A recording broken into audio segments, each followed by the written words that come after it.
je suis ravie de vous retrouver aujourd'hui pour vous filmer un petit bookshelf tour puisque nous changeons de saison, nous sommes au printemps et j'avais l'idée de vous proposer à chaque saison un petit bookshelf tour. Je n'en ai encore jamais tourné sur la chaîne. À l'origine, c'est vrai que j'avais prévu de vraiment faire tout un truc saisonnier, vraiment avec des décorations saisonnières qui représente vraiment la saison en cours, mais finalement c'est vrai que je n'avais que très peu de décorations correspondant au printemps, donc ce sera surtout des types de vidéos bookshelf tour à chaque saison. Vous en aurez donc théoriquement 4 et du coup je vous propose de découvrir un petit peu tout ça. J'avais fait une vidéo sur la chaîne de Livromancienne où elle présentait le rangement de ses bibliothèques par maison d'édition, enfin en classant tout par ordre de maison d'édition, et j'avais trouvé le concept assez sympa. Du coup j'ai repris l'idée. Tout ce que vous verrez se trouve dans ma chambre. Il y a des livres que je n'ai pas pu ranger ni trouver de place dans ma chambre, du coup j'ai dû les mettre dans une autre pièce.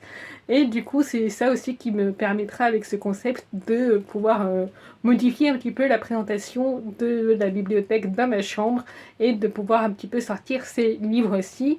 Donc je vous propose de regarder tout ça ensemble. Je ne vais pas trop m'attarder sur les résumés de chaque livre bien sûr. Quand j'aurai un coup de cœur ou une anecdote particulière, je vous la raconterai. Et du coup, je vous montre tout ça. Alors, sur ces quelques étagères, nous avons des livres de poche, donc que j'ai rangés, comme je disais, par maison d'édition. Donc là, il y a tout ce qui est pocket, notamment les Terry Pratchett, donc les Annales du Disque Monde, aussi quelques policiers, des éditions pocket que j'ai bien aimées. Et également tout ce qui est Karen Miller, c'est une autrice de fantasy que je vois assez peu passer sur la blogosphère, qui franchement mérite d'être plus représentée sur tout ce qui est blogosphère, booktube, sphère, tout ça. Parce que vraiment c'est un univers de fantasy que j'adore. Donc là j'ai au bout du rayon les 2 premiers tomes de sa saga de fantasy. Donc c'est tout un univers de fantasy où il y a plusieurs sagas entre elles. Donc là, le tome 1 et le tome 2 de la première saga, La prophétie du royaume de Lure. Ici, donc, il y a la suite des Karen Miller, avec, comme je disais, toujours dans le même univers. Vraiment une saga de fantasy que je vous conseille absolument. Ici, d'autres poches. Alors, on retourne sur les Terry Pratchett, parce que Terry Pratchett est publié dans plusieurs maisons d'édition. Donc là, c'est de bons présages que je compte bien lire cet été parce que j'ai adoré bien sûr la série Good Omens. D'autres j'ai lu, un pôle fiction parce que je n'en ai qu'un et que je ne savais pas vraiment où le mettre. Ensuite on tourne un petit peu la caméra, hop, on se retrouve avec les mangas. Donc ici il y a tout ce qui est Kana et Détective Conan. Donc je suis loin d'avoir toute la série avec ma petite figurine que j'adore de Détective Conan. Voilà. Donc Détective Conan, c'est vraiment mon manga préféré. Le tout premier manga que j'ai lu quand à l'époque j'avais encore beaucoup de préjugés sur les mangas. Quand j'ai découvert l'anime sur France 3, j'ai voulu lire les mangas et je suis tombée amoureuse de cette saga. Donc j'essaye de combler un petit peu les trous manquants puisque j'ai acheté les tomes de mes affaires préférées dans l'anime. Et du coup là maintenant j'essaie de combler un petit peu les trous. Ici, on a d'autres Kana, donc là il y a quelques Death Note, les 2 romans de Death Note et un hors-série parce que les Death Note, je les avais empruntés à la bibliothèque, les Moriarty que j'aimerais beaucoup continuer, mais c'est pareil, il y en a quelques-uns que j'ai lus en bibliothèque, d'autres que j'ai pas lus, donc va falloir que je complète un petit peu tout ça. Les Letterby, c'est vraiment une saga de manga que j'adore aussi et que pour le coup, j'aimerais bien pouvoir continuer. Les Bloody Monday, ça date un petit peu, donc je suppose que pas mal d'entre vous ne connaissent pas forcément. C'est la seule saga assez longue de manga que je possède dans son entièreté, et c'est vraiment, si vous avez l'occasion de la trouver en librairie, de la découvrir, c'est vraiment une saga de manga que je vous invite à découvrir. Il y avait une adaptation en drama à l'époque, et c'est comme ça que j'ai découvert le manga, d'ailleurs par l'adaptation du drama, qui était plutôt pas mal. Donc si jamais vous aimez le manga, je vous invite à découvrir le drama. Donc voilà, petit pop Mary Poppins. Là, ensuite, on continue avec les Pika, donc tout ce qui est Pika, comme je le disais, avec l'Atelier des Sorciers. Pareil, une saga que j'adore et j'essaye pour le coup, c'est la seule saga de manga où je fais ça, d'avoir tous les tomes en édition collector. Alors il y en a quelques-uns que je suis passée à côté, notamment le tome 11. Et voilà, la cuisine des sorciers, je n'en ai qu'un, mais j'aimerais beaucoup compléter ma collection aussi. On descend un petit peu, voilà. Ici, j'y ai rangé les deux Saxus que je possède.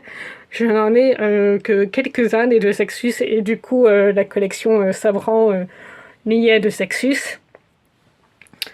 Donc voilà, c'est vrai que les deux Saxus, là j'ai que des éditions, non j'ai presque que des éditions collector, mais c'est vrai que je choisis vraiment les deux Saxus que je veux lire parce que je sais que ils ont quand même du mal dans certaines traductions et que certains de leurs ouvrages sont en termes de qualité pas très bons.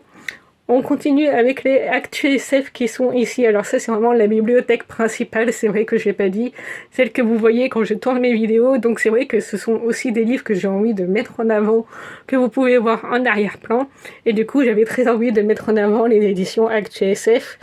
Notamment ces romans-ci que je possède. Du coup, ça c'est un essai que je n'ai pas encore lu et que j'aimerais très vite découvrir parce qu'il m'intéresse énormément qui réunit en plus fantasy et féminisme, notamment le rôle des femmes dans les univers de fantasy, et c'est vraiment un essai qui m'intéresse énormément. Une autrice que je vous encourage de découvrir, surtout si vous êtes fan de tout ce qui est univers Japon, mythologie japonaise, tout ça, c'est vraiment très bien écrit. Celui-ci, je ne l'ai pas encore lu, mais vraiment, il me tarde de le lire. Jean-Laurent Del Socorro, qui est quand même un auteur assez connu maintenant dans l'univers fantasy, en tout cas de l'imaginaire français. Et j'ai adoré ce roman-ci. Je sais que les avis ont été assez mitigés, mais moi j'ai vraiment beaucoup aimé. Ensuite, là, il y a tout ce qui est Nemos. J'en ai quelques-uns. Pareil, les éditions Nemos, c'est une maison d'édition que j'aime énormément. Celui-ci, je ne l'ai pas encore lu. Celui-ci, c'est une saga de steampunk policier que je vous encourage vraiment à découvrir. Et c'est un auteur français, lyonnais en plus, donc de ma région. Et vraiment, c'est vraiment un ouvrage une saga de steampunk policier que je vous encourage de découvrir. Ici, les moutons électriques, je n'en ai pas beaucoup, mais c'est vrai qu'ils sont assez chers, mais c'est quand même une maison d'édition que j'aime énormément. J'en ai que 2 de Flammarion, donc je les ai mis là. Enfin, c'est une saga, du coup, c'est une trilogie. Je n'ai encore jamais découvert le tome 3 et il me tarde de le découvrir parce que c'est vraiment une de ces sagas jeunesse que j'adorais lire quand j'étais au collège-lycée. Et du coup, j'ai très envie de découvrir enfin le tome 3 parce que pendant très longtemps, j'ai cru que c'était une duologie, mais non, en fait, c'est une trilogie. Ensuite, on descend d'un étage. Donc là, il y a tout ce qui est Raymond Fest. J'en ai pas mal. En fait, j'ai un étage et demi de Brajlon. Ce qui est à retenir dans cette vidéo, c'est que j'ai donné beaucoup trop de sous à Brajlon. J'ai énormément d'ouvrages de Brajlon, surtout de Raymond Fest. Donc tout ça, c'est Raymond Fest. C'est mon auteur de fantasy préféré. Et ça se voit, du coup, vu tout ce que j'ai de lui. La sorcière et l'alchimiste. Du coup, il y a quelques romans voilà, que j'ai rangés avec le Zage-Page, parce que je trouvais les Zage-Pages très très beaux, comme celui des disparus du pays imaginaire, là. Et du coup, la chasseuse et l'alchimiste, dont je suis une des rares personnes à avoir vraiment beaucoup aimé ma lecture. Je sais qu'il a reçu des avis très mitigés, mais moi j'ai beaucoup aimé. Ça aussi, je vous encourage de lire si vous aimez tout ce qui est fantasy pirate. C'est vraiment hyper bien écrit, et c'est un auteur français aussi. Aussi un auteur lyonnais, si vous aimez tout ce qui est steampunk, c'est vraiment très très bien écrit. La trilogie Tarot, je n'ai pas encore lu le tome 3, il faut que je les lise. Ici, j'ai tout ce qui est Pierre Pével, donc un de mes auteurs de fantasy, fantastique préférés. C'est aussi un auteur français et je vous encourage vraiment de le découvrir, surtout par le biais du Parier des Merveilles qui, je pense, sera le plus accessible, surtout si vous êtes encore dans la tranche roman young adulte. C'est vraiment un univers incroyable. Donc là, les Margaret Rogerstone que je possède. ici. On descend d'un étage, on tombe encore sur des Bragelonnes. Hop. Alors, tout ça, c'est des Bragelonnes. Ça aussi, voilà, des Bragelonnes, encore des Bragelonnes. Alors là, on tombe sur tout ce qui est bookmark, que je possède en édition bookmark. Donc là, le grand maître de la cultivation démoniaque, va falloir que je bouge déjà un petit peu de certaines choses de l'étagère, puisque le tome 3 ne va pas tarder à sortir. Ça, le détective et le soldat blessé, donc c'est le tome 1 des Amants de Baker Street. Que vous aimez ou pas Sherlock Holmes, c'est vraiment une réécriture de Sherlock Holmes que je vous invite grandement à découvrir, ou qui revisite la relation entre Sherlock et John, où du coup ils se retrouvent en couple, mais vraiment l'autrice fait en sorte de très bien respecter l'auteur, enfin le style d'écriture de Conan Doyle. Vraiment, on retrouve l'univers de Conan Doyle en fait. C'est très très bien écrit et je vous conseille vraiment cette trilogie. Ensuite, on tombe sur Pocket Jeunesse, puisque c'était surtout par rapport au fait que je posais pas mal de Michael Grant, Gunn, et Michael Grant a aussi été publié donc, chez Gallimard Jeunesse. Donc voilà. Là, on fait la suite avec Gallimard Jeunesse, et c'est sa série qu'il a publiée chez Gallimard Jeunesse, qui est encore plus sombre et étrange que Gone. Si vous avez lu Gone, ça c'est encore plus bizarre. Vraiment, j'ai encore eu plus de... autant j'ai adoré Gone, autant ça je les garde quand même parce que c'est vraiment un souvenir de mon adolescence que j'aime énormément. Mais enfin qui me tient à cœur, mais c'est vrai que c'est très très étrange. Si vous aimez tout ce qui est étrange, sombre, allez-y, mais voilà, vous êtes prévenus. Ça, c'est une de mes trilogies préférées, si ce n'est... Enfin, c'est resté pendant très longtemps ma trilogie fantasy préférée. Voilà, donc là, les Cornelia Funk. Ça, j'ai adoré Ceux qui ne peuvent pas mourir. Je n'ai pas encore lu le tome 3. C'est écrit par une autrice française. Ça mêle tout ce que j'aime en littérature, donc historique, policier, fantastique. Et c'est vraiment très très bien. Et avec une ambiance un peu steampunk aussi. C'est vraiment très très bien écrit. Là, on tombe sur toute ma collection des Harry Potter. Il y en a quelques-uns que je n'ai pas ici, notamment le premier tome que j'aimerais relire, donc je l'avais sorti. Et le tome 2 que j'avais prêté à un cousin à moi. Ensuite, on remonte un petit peu. Alors là-haut, on a encore des mangas. Donc là, on recommence avec les Pika, qui fait le lien avec l'étagère de tout en haut. Le seul Pika roman que je possède, du coup, que j'ai mis aussi là-haut pour faire le lien. Ensuite, on a les Kiyun que je possède. Voilà, les Kiyun. Puis la collection Kurokawa que j'aime énormément. Et également les Nomi, j'adore cette série. C'est vraiment... Ça fait pas réfléchir, ça se lit tout seul. Mais c'est une ambiance que j'aime énormément. Donc j'aimerais bien continuer la série. Et voilà, les éclats d'âme, pareil, j'ai lu tout en bibliothèque, mais j'aimerais beaucoup m'acheter les 2 derniers qui me manquent. Et ça, j'ai adoré aussi. C'est vraiment un petit one-shot de manga très mignon que j'avais découvert grâce à Ninoa Quill. Et vraiment, je vous encourage à le lire si le yaoi ne vous dérange pas. Le boys love ne vous dérange pas, je vous encourage à lire. C'est vraiment tout mignon. Il n'y a pas de scène osée, olé olé dans ce manga. C'est vraiment une relation toute mignonne. Ensuite, ici, on a les Michel Lafon et mes Scrinéo, enfin une partie des Scrinéo. Michel Lafon, je n'en ai que 2, donc je les ai mis là. Et là, j'ai mis tous les Aurélie Wallenstein que je possède, donc il y en a pas mal. C'est une autrice que j'aime beaucoup, j'ai adoré Mère Morte. Et il y a d'armes, j'ai encore lu aucun de ces 3-là, mais ça ne saurait tarder. Avec ceux-là, comme il me semble qu'il y a toute une histoire autour des araignées et que j'ai la phobie des araignées, du coup, c'est vrai que je recule un petit peu ma lecture, mais comme c'est Aurélie Wallenstein, je lui fais grandement confiance pour que j'apprécie l'intrigue et les personnages, mais du coup, voilà, j'appréhende un petit peu par rapport à cette histoire d'araignée. Enfin, on verra bien. Ensuite, donc la suite de mes Scrineo, mes Rajo, ici, que j'ai rangé ici. Ça, gros coup de cœur inattendu que j'avais eu pour une littérature jeunesse. Vraiment, j'ai adoré cette littérature jeunesse, c'est un one-shot. Je m'attendais absolument pas à apprécier à ce point. Ensuite, on descend un petit peu, on a Albin Michel. Donc notamment, là, c'est toute la saga magique.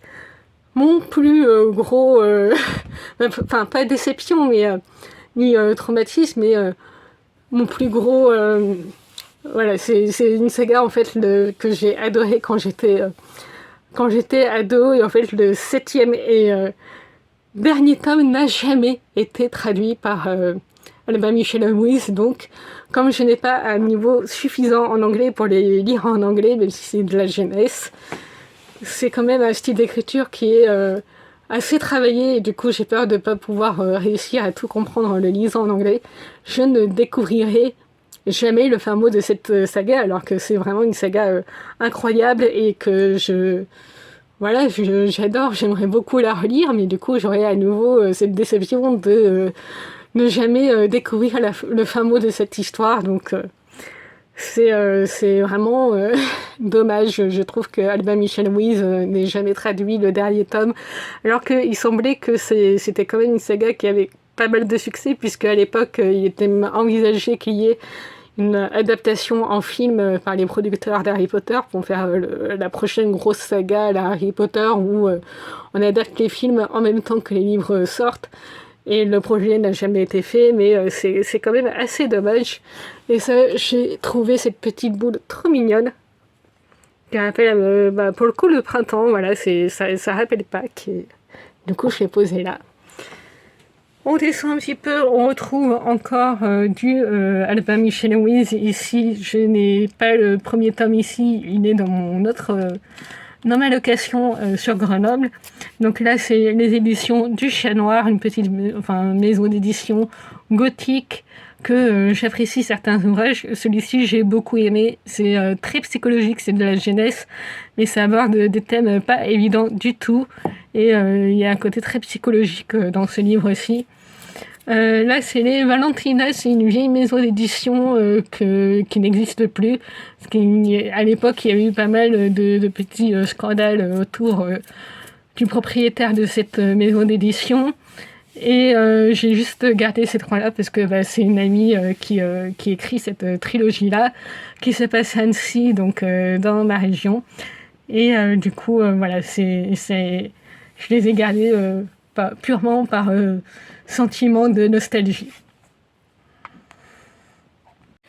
Ensuite, ici, on a d'autres poches. Là, j'ai tous mes romans de Doctor Who. Donc, comme je l'ai précisé plusieurs fois, c'est ma série télé préférée, tout genre et toute nationalité confondue, avec ma petite pop de Nan que j'aime beaucoup avec sa banane. Donc les Milady qui sont dans la continuité de mes Brajlon en poche, parce que oui, j'ai une étagère et demie de Brajlon grand format, mais j'ai aussi des Brajlon en format poche, sans compter les Milady du coup, comme c'est géré par la même maison d'édition. Ensuite, j'ai d'autres formats poche que j'ai classés un peu parce que je n'avais aucun autre endroit où les mettre. Et que c'est tout des poches par la suite de maisons d'édition où je n'avais qu'un seul exemplaire. Là, au fond, on a les City Hall. Donc, je pense que vous connaissez un petit peu la saga, qui commence à dater. Donc, au cas où c'est un manga français, donc scénarisé et illustré par des Français, non des Belges, je crois. Je crois que c'est des Belges. Et c'est du steampunk. Donc c'est vraiment une saga très sympa, assez courte, en 5 tomes. Donc voilà, ça fait partie un petit peu des classiques de nos mangas à nous. Ensuite, ici, on a d'autres poches. Donc là, c'est tous les j'ai lus que j'ai rangés ici. Donc ça, c'est pas encore lu, ça, c'est pas encore lu.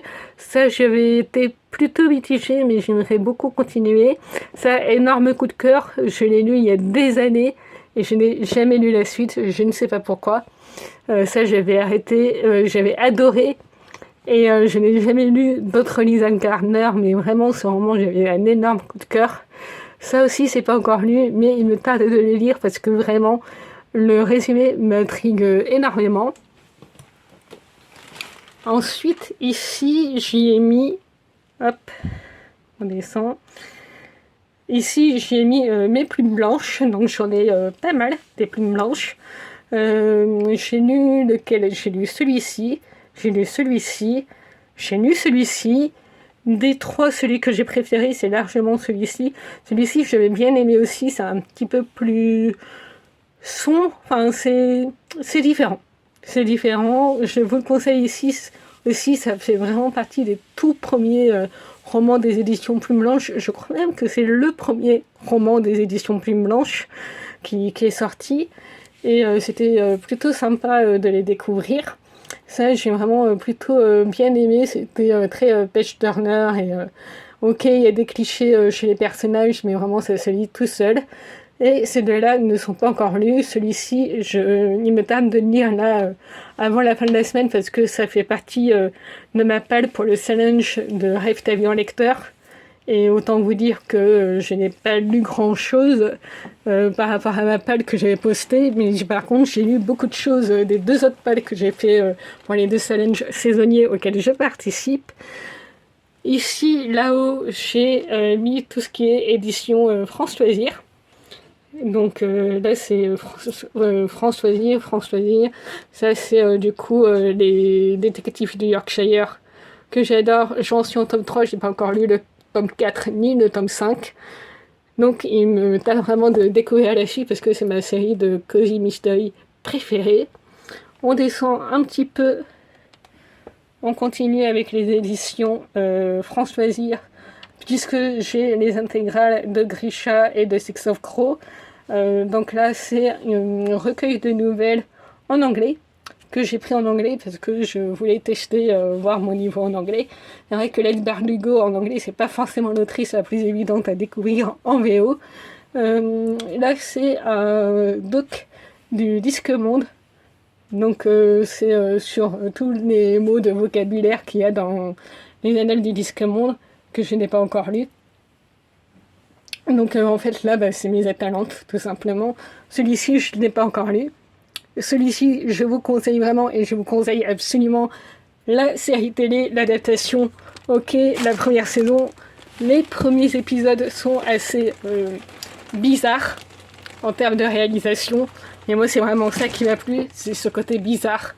Et j'ai adoré découvrir la suite. C'était mon plus gros coup de cœur de série de visionnage que j'ai fait l'année où je l'ai vu. Et vraiment, j'ai trop envie de relire la trilogie pour vous faire une vidéo comparative livre-série.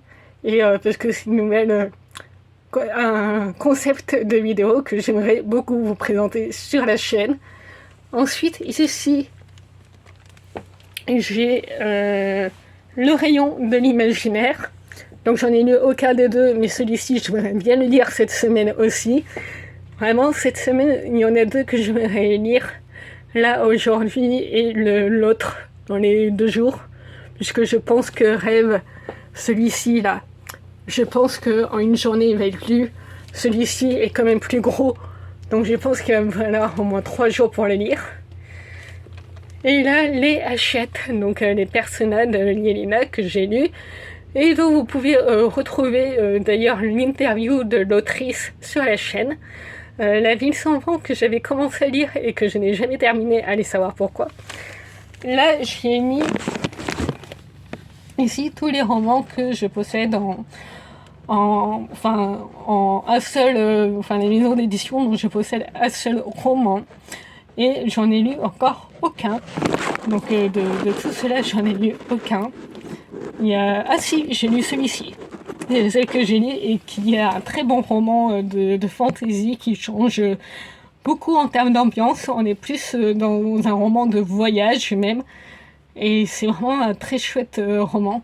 C'est d'ailleurs la même autrice que celle qui fait la saga... voilà, cette saga-là. C'est la même autrice. Et du coup, c'était son premier roman, Elle en voyage. Donc là, on est dans la continuité des maisons d'édition. Je ne possède qu'un seul roman. Et j'ai terminé du coup avec les romans auto-édités que je possède. Donc les Yelena, du coup, qui est maintenant édité chez Hachette avec Persona, et Nathalie Bagadé qui n'écrit que des romans auto-édités depuis des années maintenant.